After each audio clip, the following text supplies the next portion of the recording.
नमस्कार, India speak daily में आपका स्वागत है और मैं हूं आपके साथ मिंटू झा। सुप्रीम कोर्ट की टिप्पणी के बाद प्रवर्तन निदेशालय यानी ईडी फिर चर्चा में है। इसके निदेशक संजय कुमार मिश्रा को तीसरा कार्यकाल देने पर शीर्ष अदालत ने नाराजगी जताई है। पिछले कुछ वर्षों में ईडी अपनी कार्रवाइयों को लेकर चर्चा में है। इस जांच एजेंसी के खिलाफ विपक्ष सुप्रीम कोर्ट तक पहुंच चुका है।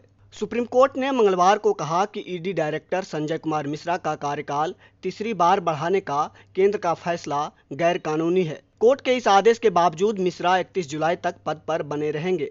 तब तक सरकार को नए चीफ की नियुक्ति करनी होगी। पहले संजय मिश्रा को 18 नवंबर को रिटायर होना था। केंद्र ने अध्यादेश के जरिए उनका कार्यकाल तीसरी बार बढ़ाया था, जबकि कोर्ट पहले ही कह चुका था कि दूसरी बार के बाद संजय मिश्रा का कार्यकाल न बढ़ाया जाए। इस मामले में सरकार का तर्क है कि संजय मिश्रा की जगह लेने के लिए अभी कोई दूसरा अफसर तलाश नहीं किया जा सका है। वे अभी मनी लॉन्ड्रिंग के कई मामलों की निगरानी कर रहे हैं। ऐसे में नई नियुक्ति के लिए हमें थोड़ा और समय चाहिए। केंद्र के फैसले के खिलाफ कॉमन कॉज एनजीओ की याचिका पर justice BR Gavai, justice Vikram Nath और जस्टिस संजय करोल की बेंच ने सुनवाई की। कोर्ट ने 8 मई को अपना फैसला सुरक्षित रख लिया था। कोर्ट ने 2021 में कार्यकाल बढ़ाने वाले कानून में हुए बदलाव को वैध बताया था। कोर्ट ने कहा कि किसी भी जांच एजेंसी के डायरेक्टर के कार्यकाल को बढ़ाया जा सकता है, लेकिन सरकार को इसकी ठोस वजह लिखित में बतानी होगी। आपको बता दें कि 2021 में कोर्ट ने सरकार को एक्सटेंशन नहीं देने का आदेश दिया था। कोर्ट ने नवंबर 2018 में संजय मिश्रा को 2 साल के लिए ईडी का डायरेक्टर नियुक्त किया था। इसके बाद उन्हें रिटायर होना था, लेकिन सरकार ने उन्हें 1 साल का एक्सटेंशन दे दिया। इस फैसले को कॉमन कॉज नाम के एनजीओ ने सुप्रीम कोर्ट में चुनौती दी। सितंबर 2021 में कोर्ट ने मिश्रा को मिले एक्सटेंशन को बरकरार रखा था। कोर्ट ने इसके साथ ही कहा था कि मिश्रा को अब आगे इस पद पर कोई एक्सटेंशन नहीं दिया जाएगा। 2021 में ही सुप्रीम कोर्ट के फैसले के खिलाफ केंद्र सरकार ने अध्यादेश लाई। केंद्र सरकार नवंबर 2021 में सेंट्रल विजिलेंस कमीशन एक्ट में बदलाव करके एक अध्यादेश ले आई। इस संशोधन में प्रावधान था कि जांच एजेंसी ईडी और सीबीआई जैसी एजेंसियों के डायरेक्टर को 5 साल तक का एक्सटेंशन दिया जा सकता है। इसके बाद 17 नवंबर 2022 को सरकार ने 18 नवंबर 2023 तक के लिए संजय मिश्रा का कार्यकाल फिर बढ़ा दिया। वहीं केंद्र की ओर से सॉलिसिटर जनरल तुषार मेहता ने कहा कि संजय मिश्रा किसी राज्य के डीजीपी नहीं है, बल्कि वो एक ऐसे अधिकारी हैं जो संयुक्त राष्ट्र में भी देश का प्रतिनिधित्व करते हैं। वे मनी लॉन्ड्रिंग से जुड़ी कुछ महत्वपूर्ण जांच की निगरानी कर रहे हैं। डायरेक्टर पद पर उनका बना रहना देश हित में जरूरी है। साथ ही FATF की समीक्षा हो रही है। ऐसे में कुछ दिशा निर्देशों का पालन करना जरूरी है। केंद्र सरकार संजय मिश्रा को दिए एक्सटेंशन को ये कहकर सही ठहरा रही है कि उनकी जगह लेने के लिए अभी कोई दूसरा अफसर तलाश नहीं किया जा सका है। सरकार का कहना है कि फाइनेंशियल टास्क फोर्स यानी FATF जैसे मामलों में अभी काफी काम किया जाना बाकी है। मिश्रा इस मामले पर खुद काम कर रहे हैं। केंद्र का यह भी कहना था कि संजय मिश्रा का दायित्व किसी दूसरे योग्य अफसर को दिया जाना है। इसके लिए उसे कुछ समय चाहिए। संजय मिश्रा 1984 में इंडियन रेवेन्यू सर्विस यानी IRS में संजय मिश्रा सिलेक्ट हुए थे। वे करीब 34 साल इनकम टैक्स डिपार्टमेंट में सर्विस दे चुके हैं। इसके अलावा वे विदेशों में धन छुपाने वाले भारतीयों के मामलों को देखने वाली केंद्रीय प्रत्यक्ष कर बोर्ड यानी CBDT के विदेशी कर विभाग में भी काम कर चुके हैं। इन मामलों के अलावा नेहरू गांधी परिवार से जुड़े नेशनल हेराल्ड केस समेत यस बैंक के राणा कपूर का केस, ICICI बैंक की पूर्व CEO चंदा कोचर के पति दीपक कोचर के केस की जांच भी उन्होंने ही लीड की थी।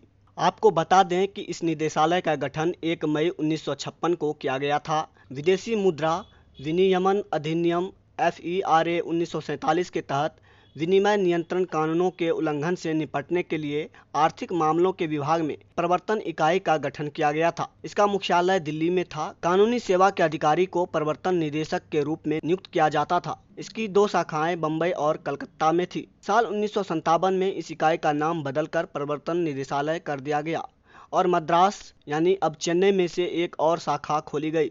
1960 में निदेशालय का प्रशासनिक नियंत्रण आर्थिक मामलों के विभाग से राजस्व विभाग को स्थानांतरित कर दिया गया था। समय बीतने के साथ फेरा 1947 को निरस्त कर दिया गया और फेरा 1973 अस्तित्व में लाया गया। आर्थिक उदारीकरण की प्रक्रिया की शुरुआत के साथ फेरा 1973 जो एक नियामक कानून था उसे निरस्त कर दिया गया और इसके स्थान पर एक नया कानून बनाया गया। 1 जून 2000 को विदेशी मुद्रा प्रबंधन अधिनियम 1999 यानी फेमा लागू हुआ। इसके अलावा अंतर्राष्ट्रीय एंटी मनी लॉन्ड्रिंग व्यवस्था के अनुरूप मनी लॉन्ड्रिंग रोकथाम अधिनियम 2002 PMLA लागू हुआ। 1 जुलाई 2005 को ईडी के तहत लाया गया। आपको बता दें कि ईडी जिस प्रकार से काम करती रही है उसकी सफलता बहुत कम है। रिपोर्ट बताती है कि ईडी कैसे अपने काम में असफल रही है।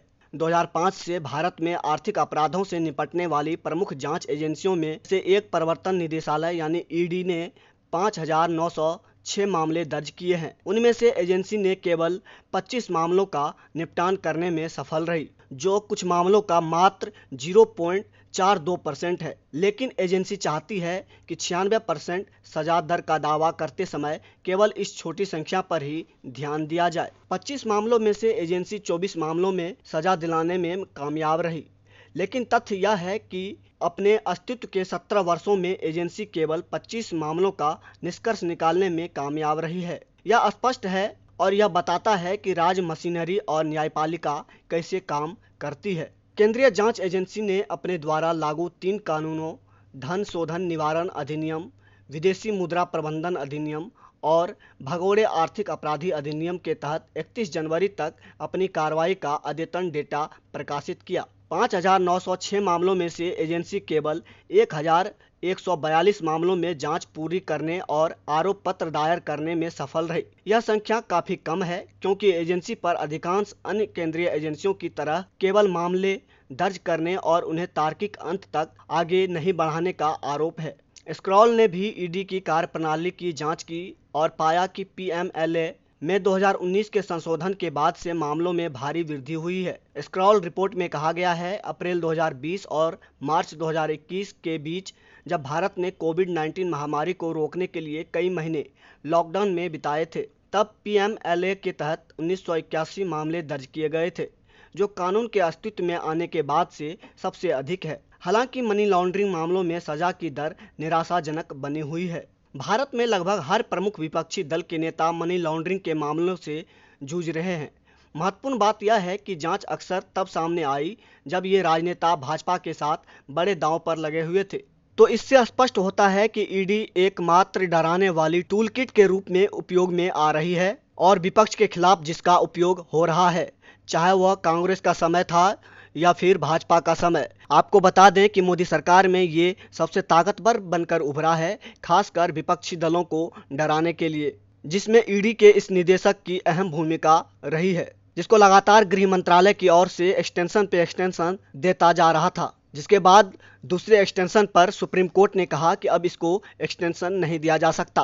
हालांकि सुप्रीम कोर्ट की इस फैसले का उल्लंघन करते हुए तीसरा एक्सटेंशन दिया गया। सुप्रीम कोर्ट ने इस मामले में कहा, जो एक्सटेंशन के लिए कानून लेकर आई है सरकार वह ठीक है, लेकिन इस अधिकारी को एक्सटेंशन नहीं दिया जा सकता। जिसके बाद कुछ लोग इस पर खुशी जाहिर कर रहे थे, जिसके बाद गृह मंत्री अमित शाह ने ट्वीट कर इस मामले में जवाब दिया।